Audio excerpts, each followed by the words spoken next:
Assalamualaikum warahmatullahi wabarakatuh.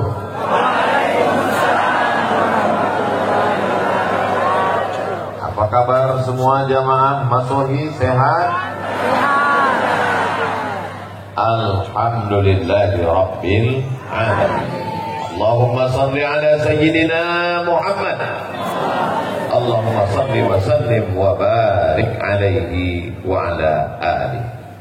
Pada tahun 1953, 70 tahun yang lalu kurang 1 tahun, 69 Pak Ustaz, sama. Maka datanglah Mr. John, Gubernur Maluku, menjumpai Presiden Insinyur Soekarno, membawa beberapa tokoh untuk menetapkan ibu kota Maluku Tengah. Prosesnya berlanjut beberapa tahun sampai pada tanggal 3 November 1957. Lalu kemudian Presiden Soekarno bertanya, bekerja sama-sama bekerja, bergotong royong, apa bahasa Maluku Tengahnya? Lalu tokoh-tokoh itu mengatakan, bekerja sama-sama bekerja, bergotong royong, bahasa Maluku Tengahnya adalah Masohi. Kami semua kan sudah tahu cerita ini Pak Ustaz. Betul. Saya mengungkap ini bukan untuk orang Masohi. Tausiah saya ditonton oleh orang dari dunia sampai akhirat. Dari Sabang sampai Merauke, sampai ke seluruh dunia. Saudara kita yang ada di Amerika, yang di Eropa menonton tausiah ini, walaupun saya tidak bisa masuk Singapura. Tapi ceramah saya kan masuk ke handphone mereka. Mereka mesti tahu bahwa nun di wilayah timur Indonesia ada manusia-manusia yang menyebut nama kotanya, mengambil sejarah kebersamaan. Maka terwujudlah acara malam ini, bisa terwujud sedemikian rupa. Ini karena Masohi, karena kita bekerja sama. Allahu Akbar. Kalau kita dipuji supaya hati kita itu merasa kecil, maka besarkan Allah. Allahu Akbar. Orang Masohi bisa bekerja sama, orang Masohi bergotong royong, orang Masohi tidak melihat siapa yang paling tinggi jabatannya, siapa yang paling kaya banyak hartanya. Mereka datang bersama-sama karena mereka melihat diri mereka hanyalah sebagai hamba Allah dan umat Nabi Muhammad sallallahu alaihi. Kalau kita dipuji ungkapan, katakan yang paling indah, Allah Maha Besar. Allahu Akbar. Kalau kau dikatakan suci, katakan Allah yang Maha Suci. Subhanallah. Kalau dikatakan ini karena kehendakmu, katakan kehendak Allah. Masya Allah. Kalau dikatakan ini karena berkahmu, katakan karena berkah Allah. Tabarakallah. Malam ini semua terwujud karena kemuliaan Allah dan karena kecintaan kepada Rasulullah sallallahu alaihi. Anaknya lucu ya. Alhamdulillah. Begitu yang tepat. Ini ketika ditanya anaknya lucu ya, siapa dulu mamanya?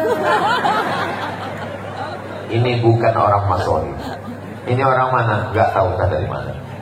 Orang Masohi semuanya rendah hati. Mereka merasa diri mereka adalah hamba Allah, bukan hamba harta, bukan hamba kuasa, bukan hamba jabatan. Mereka hanyalah hamba Allah. Betul? Yang membaca Al-Quran hamba Allah, Ustaz Abdul Aziz. Yang membaca Maulid hamba Allah, Ustaz Abdul Rahman.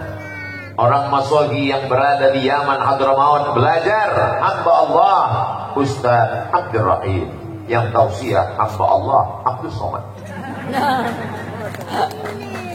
Semua hamba Allah bisa bekerja sama dan sama-sama bekerja, bergotong royong. Siapa yang paling berat tugasnya di antara kita ini semua? Mereka yang memasang lampu sampai ke atas tiang listrik. Itu yang paling berat tugasnya. Bayangkan kalau jatuh patah, tidak jatuh korslet mati, tapi mereka tidak ada duduk di atasnya dan tidak memberikan kata sambutan.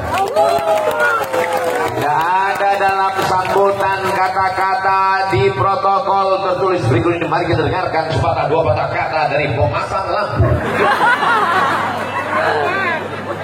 Tapi saya yakin dan percaya mereka tersenyum, dan mereka orang yang paling ikhlas.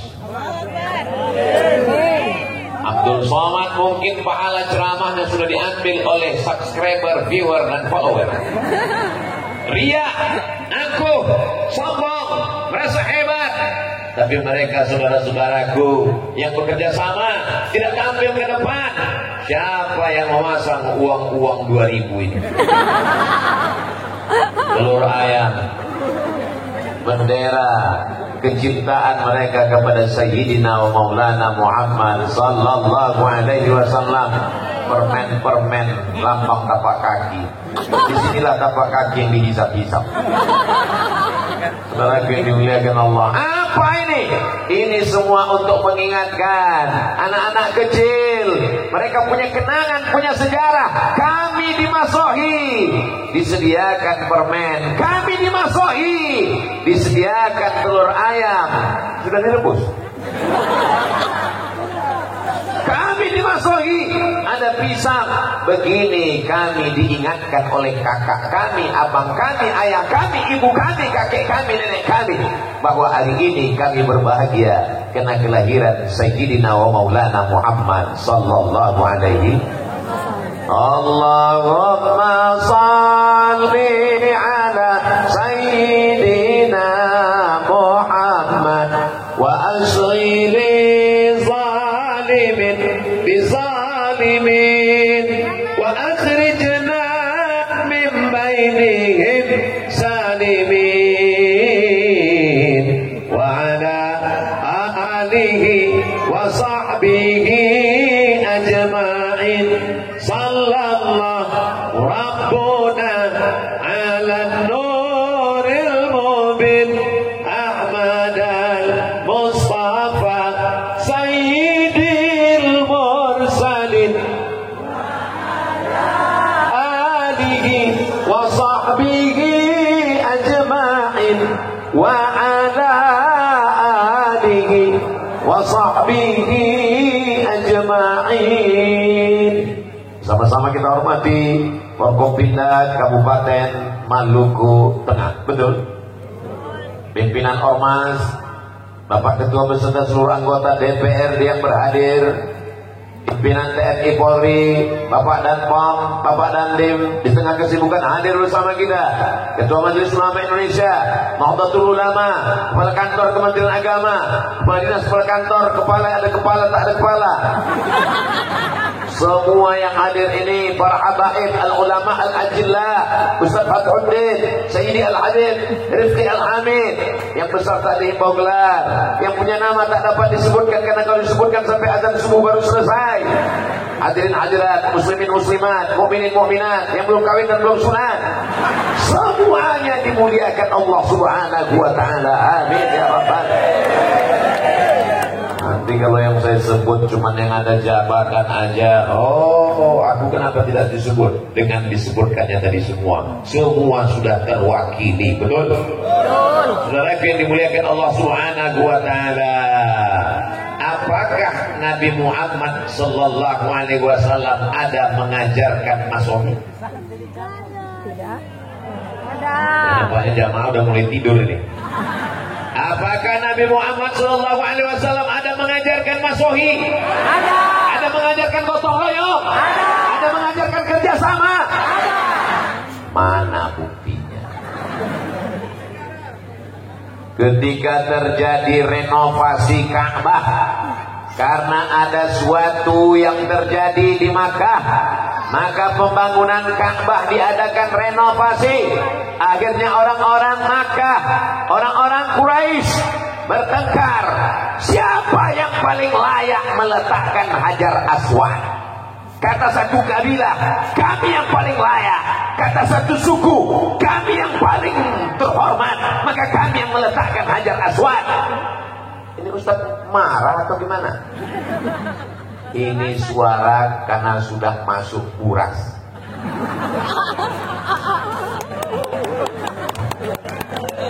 Siapa yang paling layak meletakkan Hajar Aswad? Maka mereka berkata, daripada kita kelahi perang gara-gara meletakkan Hajar Aswad, kalau begitu kita lihat besok pagi, siapa yang pertama kali masuk Masjidil Haram, maka dialah yang kita minta untuk meletakkan Hajar Aswad di sudut Ka'bah. Besok pagi dilihat siapa yang akan datang. Jangan kemana-mana, kita lanjutkan setelah yang satu. Kalau di TV ada iklannya, di Masohi tanpa iklan. Keesokan paginya apa yang terjadi? Orang yang pertama masuk ke Masjidil Haram, yang mendekat ke Ka'bah, adalah Sayyidina wa Maulana Muhammad sallallahu alaihi wasallam. Maka dimintalah dia meletakkan Hajar Aswad. Engkau yang kami tunggu-tunggu, ya Muhammad sallallahu alaihi wasallam, letakkan Hajar Aswad ini di sudut Ka'bah. Lihat bagaimana bijaksananya Rasulullah sallallahu alaihi wasallam. Nabi meminta kain. Mana kain? Lalu dibentanglah kain. Dibentanglah kain. Lalu seluruh kepala-kepala suku diminta untuk memegang sudut-sudut kain, pojok-pojok kain. Hajar Aswad diletakkan di tengah. Lalu Nabi Muhammad sallallahu alaihi wasallam meletakkan Hajar Aswad di pojok Ka'bah. Simbol gotong royong, bekerja sama, tanpa harus menaikkan yang satu menginjak ke bawah. Kita tidak diajarkan belah bambu. Tahu cara belah bambu? Belah duren aja yang tahu semuanya. Belah bambu diinjak satu, dinaikkan ke atas. Rasul sallallahu alaihi wasallam ajarkan kita tentang prinsip masohi, gotong royong, bekerja sama dan sama-sama bekerja. Silakan kalian orang-orang terhormat, orang-orang mulia, pegang ujung-ujung sudut kain, tepi kain. Maka seakan-akan kebersamaan ini yang diajarkan Nabi Muhammad sallallahu alaihi wasallam. Coba seandainya yang masuk ke Masjidil Haram pagi itu Abdul Somad. Lalu kepala-kepala suku sudah bergotong royong lelah meminta supaya Abdul Somad tolong letakkan ini Hajar Aswad. Mana? Saya yang meletakkan ya.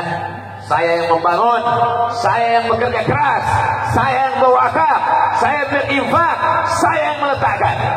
Tidak memandang tetes fluh keringat orang lain. Betul? Loh, kok betul? Saya selalu diminta begitu. Yang bangun masjid bukan saya, yang bebaskan tanah bukan Abdul Somad, yang membeli semen bukan Abdul Somad, yang ngecor bukan Abdul Somad, yang gotong royong bukan Abdul Somad. Begitu penandatanganan berikut ini. Mari kita saksikan penandatanganan prasasti masjid. Makanya saya kalau diminta, saya malu dengan Rasulullah sallallahu alaihi wasallam. Makanya selalu saya katakan, bapak-bapak, ibu-ibu, hadirin hadirat yang berhadir pada penandatanganan prasasti ini, sesungguhnya yang meresmikan masjid ini adalah kita semua. Tapi karena nggak muat tanda tangannya, karena terlalu banyak, saya mewakili. Allahu Akbar. Besarkan Allah supaya kau merasa kecil di dunia. Agungkan Allah dalam pikiranmu supaya pikiranmu tidak memikirkan dunia. Besarkan Allah dalam hatimu supaya dunia tidak mengalahkan jiwamu. Kepala kita ini kecil, Pak. Sekecil apa kepala? Ya sebesar ini. Nomor 9. Badan kecil, kepala besar. Dunia sebesar ini mau dimasukkan semuanya, dunia sebesar kepala, pecah pembuluh darah. Maka kalau mau dunia ini terasa kecil, besarkan Allah subhanahu wa ta'ala. Kenapa acara di Masohi dari malam begitu megah, mewah, sampai nggak tahu di mana ujungnya? Gelap. Pandang ke kanan penuh, lihat ke kiri penuh, ke depan apa lagi, ke belakang nggak kelihatan. Panitia tidak berkata, gara-gara kami ketua panitia. Ustaz Fatudin tidak berkata, gara-gara saya yang nelpon Habib Rifki. Habib Rifki tidak berkata, sayalah yang mengatur kedatangan Abdul Somad di Maluku. Semua mereka berkata, biar ucapan